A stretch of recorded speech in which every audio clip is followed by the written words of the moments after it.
Automatic clicks.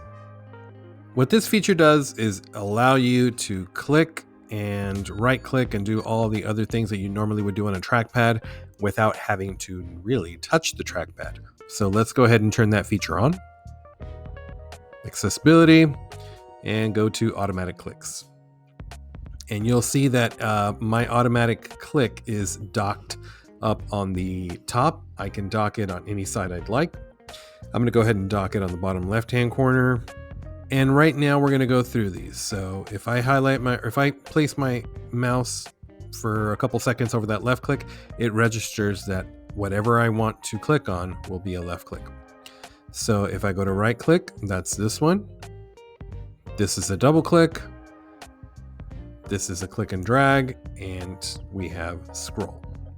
This one here, nope, no action. So let's go ahead and do the left click. And if I was to, let's say, click on if I wanted to read more and click down here, I can, now that I have the left click activated, I can hold my cursor there and it will automatically do a left click for me.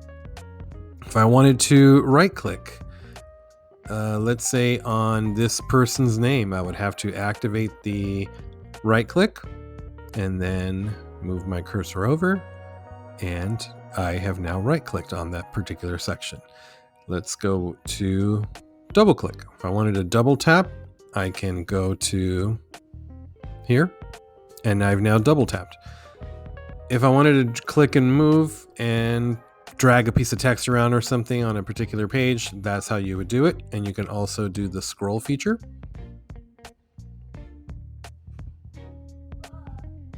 And stop the scroll. And if you wanted to turn off the clicks, automatic clicks, we would go ahead and click down here.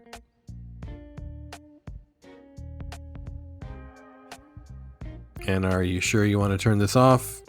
Yes. So if you or a student of yours needs that particular accessibility feature, just know that it's built into the Chromebook. That is automatic clicks.